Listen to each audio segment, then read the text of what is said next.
So, hi guys! Welcome back ulit sa tutorial ko. So, for today, meron tayong algebra problem which is an arithmetic progression problem. So the problem is find the 50th term of 1 plus I, 2 plus 4I, 3 plus 7I, dot dot dot. So dito, siguro alam na ng iba kung paano mag-caltech. Pero dati ko nang sabihin dahil complex number to, hindi to natin pwedeng i-input dun sa caltech natin. Pero kung magaling na kayo, alam nyo na yung magiging sagot. So, for the sake of others, try natin i-solve ng mano-mano. So dito sa arithmetic progression natin, meron tayong tatlong formulas na ginagamit. First is the common difference. Ito yung pag alam natin kung arithmetic progression ba yung given. So dito, apply natin yung common difference which is a sub 2 minus a sub 1 or a sub 3 minus a sub 2. So, yan yung magiging common difference natin. So, isolve na rin natin dati. A sub 2 minus a sub 1, bali magiging 1 plus 4 minus I, 3I. Diba? Or, try natin yung isa. 3 minus 2 is 1 plus 7 minus 4, 3I. So, ang common difference natin ngayon is ito, 1 plus 3I.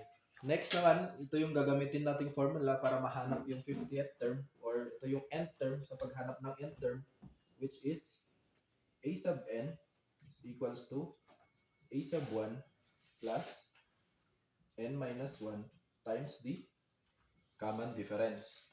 And then, meron pa tayong isang formula na ginagamit which is yung pagkuha ng sum natin sa arithmetic progression which is S is equals to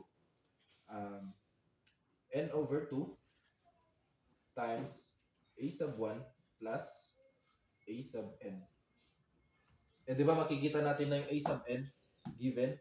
Pag in-input natin tong formula na to dito, pwede natin tong maging n over 2 times the quantity 2 a sub 1 plus n minus 1 times the common difference. So ito lang yung mostly na ginagamit natin for the arithmetic progression. So finding the 50th term sa problem natin, ito yung gagamitin natin.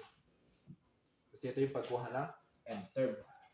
So bali, a sub 50 is equals to, ano yung a sub 1 natin? Which is the first term. So parenthesis na lang natin. Kasi nga this is a complex number guys. So times, yung n natin which is 50.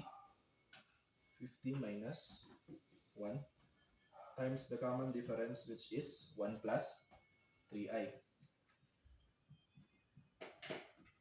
Ngayon, ito, di ba? 50, ayusin muna natin, ano? Para makasabay lahat. 1 plus I plus 50 minus 1, 49. 1 plus 3i. Ngayon, di ba sa maalala natin sa complex natin kung ano yung real, sila lang yung mag-a-add. At kung ano yung imaginary part, sila lang din yung mag-a-add. So, bali, ito, 49 times 1, 49 plus 1, which is 50.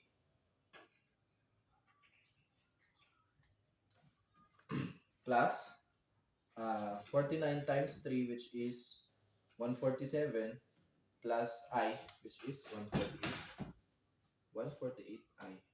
So this will now be our 50th term. The answer is letter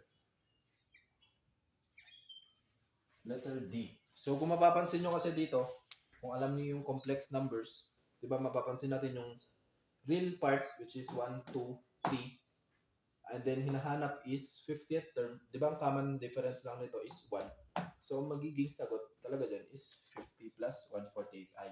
Pero kung makikita nyo na panay 50 yung real part sa choices, talagang kailangan natin mag-solve. So yun lang, sana may natutunan ulit kayo sa araw na to. And maraming maraming salamat ulit sa suporta, sa pagsubaybay sa mga tutorial ko. So, yun lang. Don't forget to like, share, and subscribe na rin kayo sa YouTube channel ko. Maraming salamat.